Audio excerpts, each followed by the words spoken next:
Assalamualaikum warahmatullahi wabarakatuh. Alhamdulillahirabbil alamin wa bihi nasta'in wa ala umuridd dunya waddin.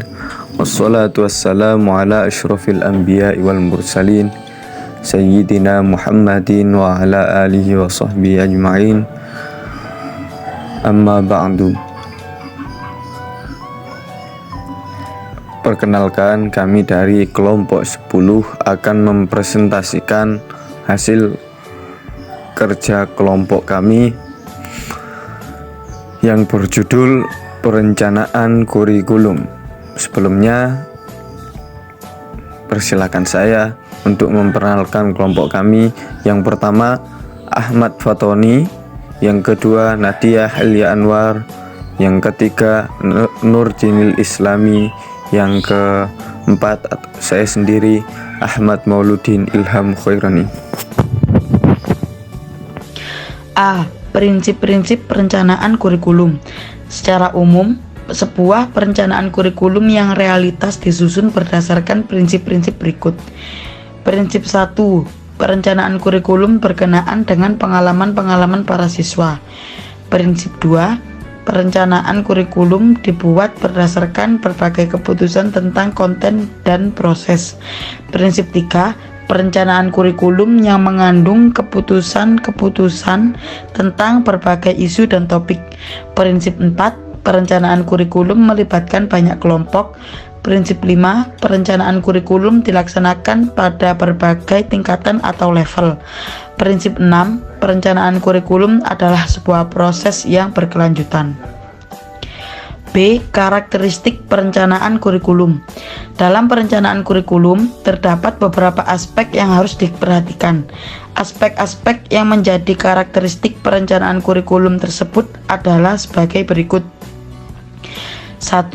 Perencanaan kurikulum harus berdasarkan konsep yang jelas tentang berbagai hal yang menjadikan kehidupan menjadi lebih baik, karakteristik masyarakat sekarang dan masa depan, serta kebutuhan dasar manusia. 2. Perencanaan kurikulum harus dibuat dalam kerangka kerja yang komprehensif, yang mempertimbangkan dan mengoordinasi unsur esensial belajar mengajar efektif. 3. Perencanaan kurikulum harus bersifat reaktif dan antisipasif. Pendidikan harus responsif terhadap kebutuhan individual siswa untuk membantu siswa tersebut menuju kehidupan yang kondusif. 4.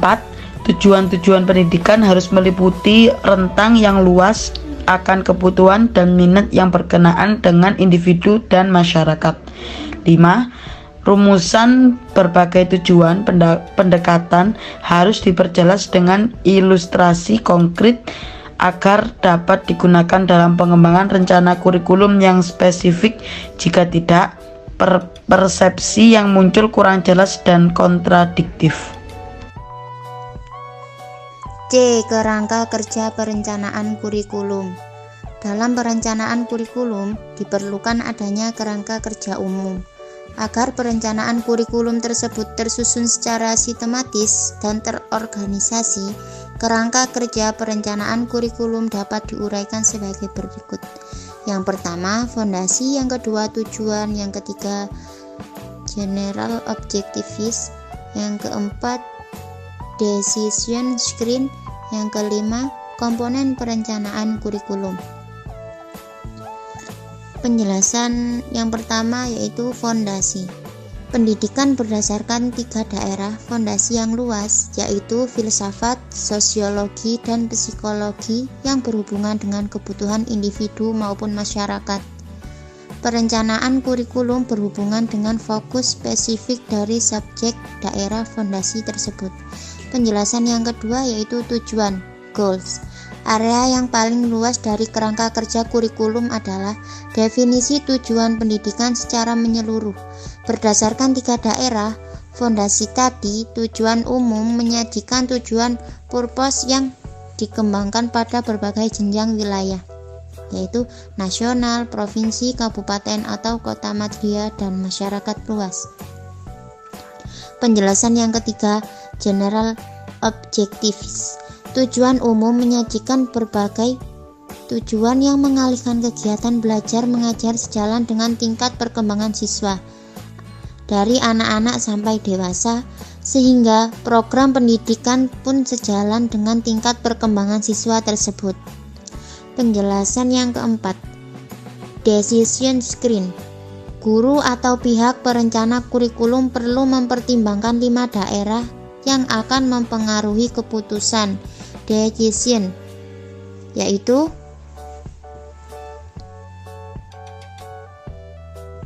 A. Karakteristik siswa yang menggunakan kurikulum tersebut. B. Refleksi prinsip-prinsip belajar. C. Sumber-sumber umum penunjang. D. Jenis pendekatan kurikulum, terpisah, terkorelasi, dan sebagainya. E. Perorganisasian, pengelolaan disiplin spesifik yang digunakan dalam perencanaan situasi belajar mengajar. Penjelasan yang kelima, komponen perencanaan kurikulum. Komponen ini terdiri atas A. Perumusan tujuan belajar atau hasil tujuan yang digunakan. B. Konten yang terdiri atas fakta dan konsep yang berhubungan dengan tujuan. C. Kegiatan yang mungkin digunakan untuk mencapai tujuan. D. Sumber-sumber yang mungkin digunakan untuk mencapai tujuan. E. Alat pengukur untuk menentukan derajat pencapaian tujuan. Baik, di sini saya akan menjelaskan materi tentang komponen perencanaan kurikulum. Secara umum, dalam perencanaan kurikulum harus dipertimbangkan kebutuhan masyarakat, karakteristik pembelajaran, dan lingkungan pengetahuan. Siswa dengan karakteristik tersebut memiliki 2 kemungkinan: meneruskan ke jenjang pendidikan yang lebih tinggi atau terjun langsung ke dunia kerja serta masyarakat.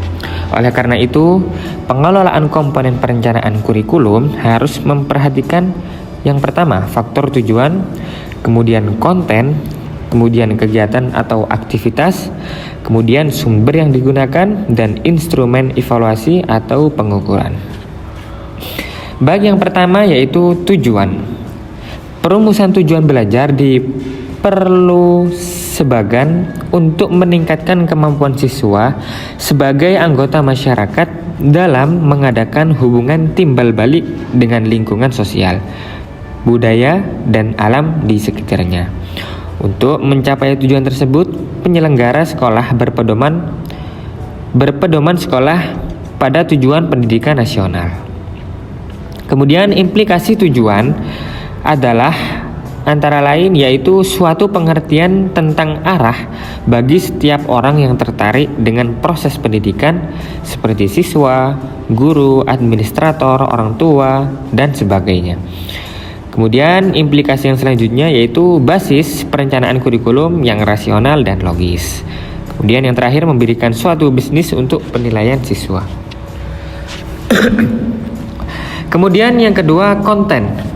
Konten atau isi kurikulum merupakan susunan bahan kajian dan pelajaran untuk mencapai tujuan pendidikan nasional yang meliputi bahan kajian dan mata pelajaran.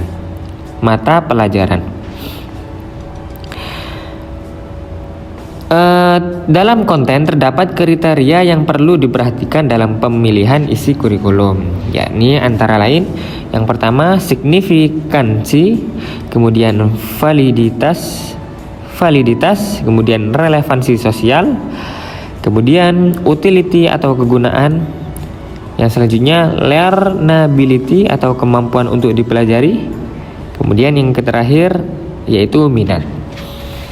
Kemudian yang ketiga, aktivitas belajar.